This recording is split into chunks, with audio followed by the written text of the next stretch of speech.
Hello everyone! So recently I ordered some new art books and so I decided that it's finally time to show you my collection. I don't own a lot of art books, but for me they are one of my most precious possessions together with my manga collection. I love owning beautiful art and at the same time supporting artists that I really admire. If you don't know what art books are, they are just books that contain various illustrations or drawings of a certain artist. I sometimes use them as inspiration or to get ideas when I don't know what to draw, but also as a source of information because I love seeing how, for example, they use colors or how they shade or how they draw in general. It's literally like owning pieces of art. I really hope to buy more art books in the future because they make me really happy. And also, if you have any suggestions on some art books that I should check out or buy, please just let me know because I would be really glad. But now let's get into the video.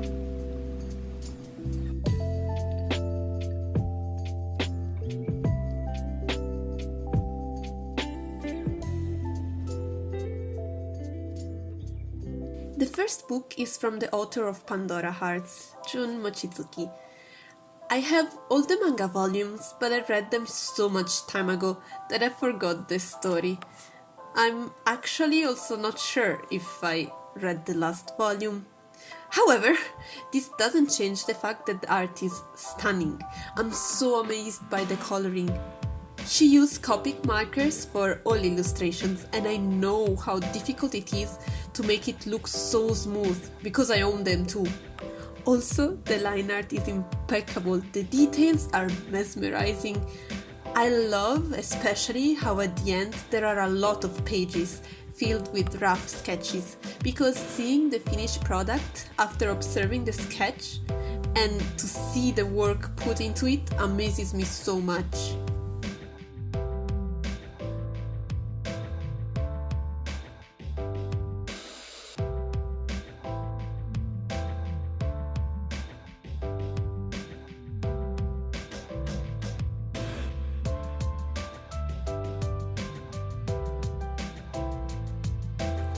The next two art books are from Soul Eater.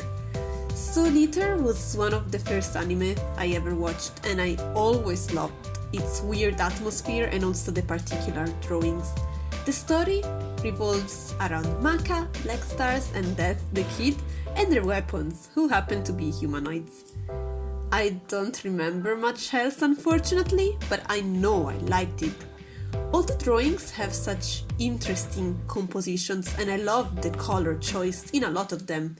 I especially like these pages where you can see the different characters posing and just look at the shading. Isn't it amazing? It's such a cool way to show the clothes fold, it's just so unique.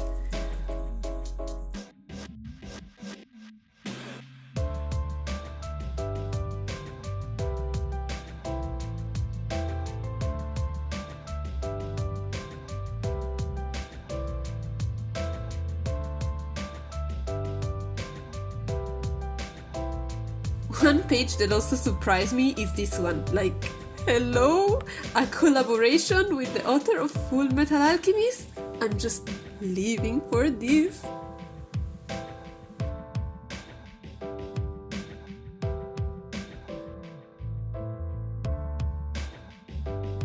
In the second volume, half of the art book is focused on Soul Eater Not, which is a spin-off of the series. I've never seen nor actually know what it is about, but the drawings look so adorable.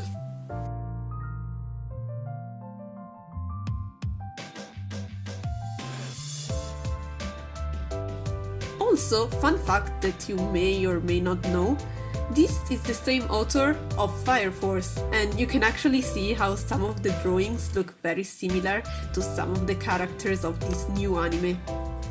There's also here a page with collaborations, and seeing Blast of Tempest makes me so happy because it's also one of the anime I love the most.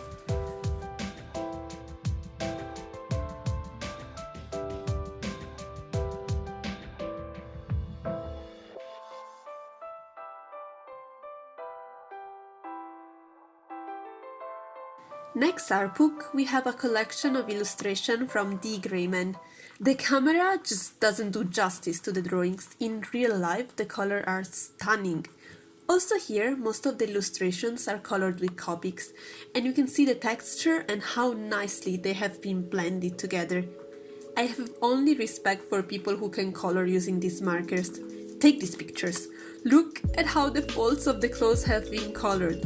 Amazing! And this color choice? Stunning. This composition and the smirk of the characters? Show-stopping. The texture that was given here, probably with the color blender? Spectacular. I can only say good things about this book, and it has become one of my favorite ones.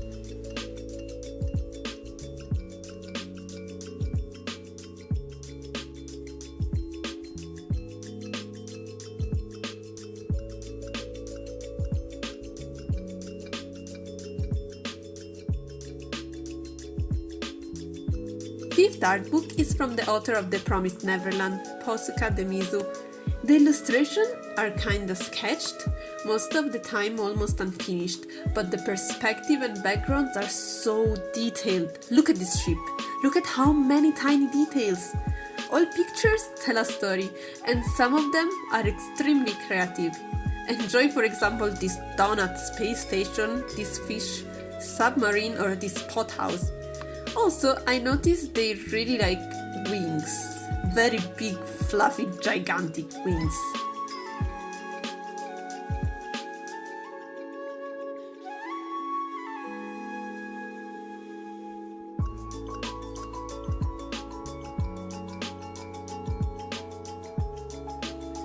This next art book is a bit spicy, maybe PG rated, I guess. I had problems finding this one because it was always sold out, but after months of waiting, I finally got it. I have only big respect for this artist, who's called Rito Takarai. I read most of her mangas, and the first part is dedicated to 10 Count, which probably is also her most famous manga. I really like how the story started, but I was really let down by the last chapter. They felt really rushed, and I feel they could have been much better, but nevertheless, it was good since I decided to buy the art book.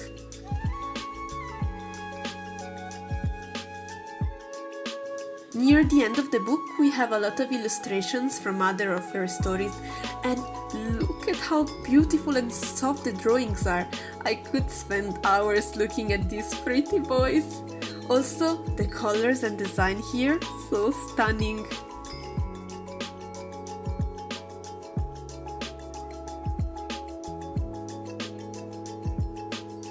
I found this art book at a con last year, and I'm so glad I bought it. The artist is called Angela Vianello. I've never heard of her before, but her drawings are so inspiring.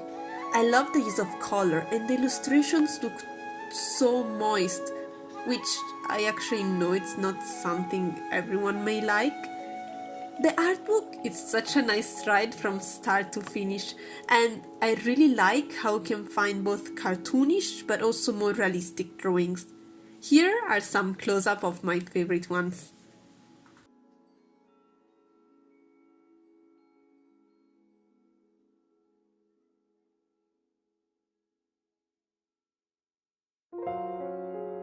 The next ones are books from some of my favorite Studio Ghibli or Ghibli movies.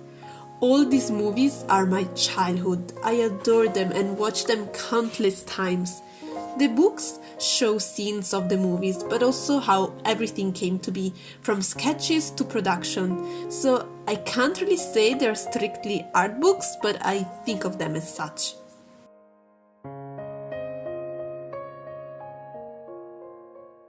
My favorite movie among these is Spirited Away. I know someone may say, ugh, that's such a basic choice, but for me it's just so special. Everything about it makes me feel melancholic, and the atmosphere of the whole movie is so magical and surreal. I love the details put into everything, from the buildings to the character of the people. If you don't know the story, the protagonist is Chihiro, a 10-year-old girl who is forced to work in a spirit's bathhouse after her parents turns into pig, in order for her to survive and try turning them back to normal. Here she meets Haku and a lot of other people, growing as a person and also showing how strong she is. The movie was produced for young girls, for them to have a young heroine they could look up to, and I think the message was translated pretty well.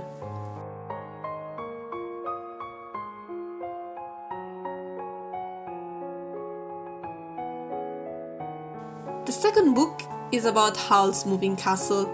The movie is loosely based on the book of the same name, and here the story is about Sophie, who is turned into an old lady by a witch, and she encounters this wizard named Howl.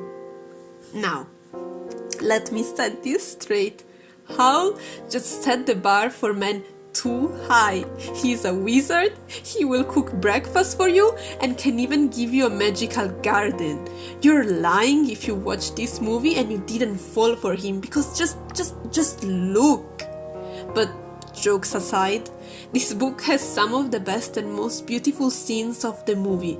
I really like how they also show some of the work behind the scenes needed to animate it.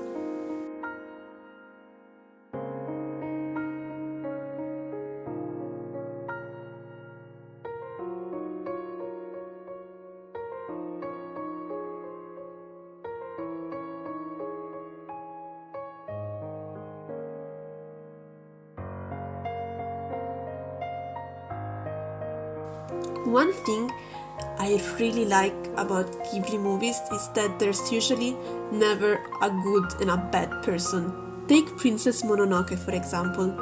You have Mononoke, or Sun, and the various spirits of the forest, and they are trying to protect their land and home. While on the other side, you have Lady Eboshi, who has a whole village to take care of, and therefore is destroying the forest to gather resources and money.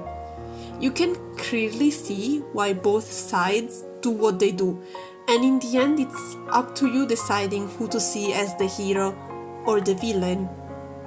There are so many other themes, but it would take too much time explaining everything, so maybe I could make another video one day, I don't know, or just watch the movie. The backgrounds are just spectacular. There's so much care for the forest and the animals, and they really deserve a lot of attention.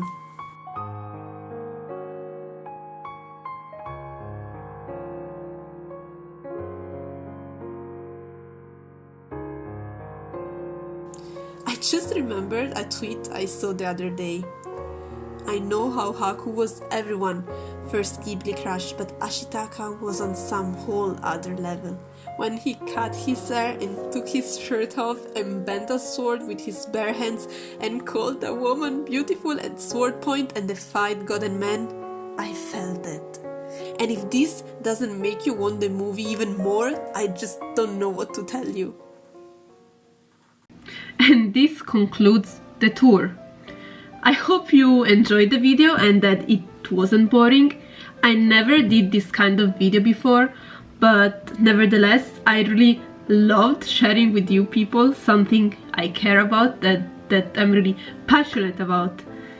And if you're interested maybe in another video where I talk, I don't know, about my manga collection or maybe other things I really like, please let me know. I would really appreciate. Also, thanks for watching and see you next time. Bye!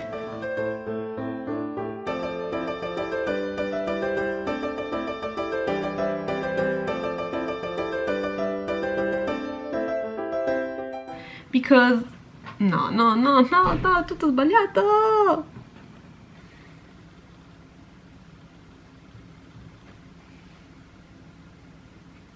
Maybe coloring techniques.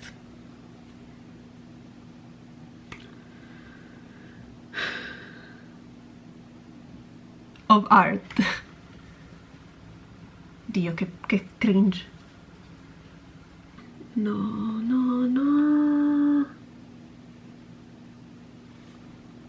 Bye! Che schifo.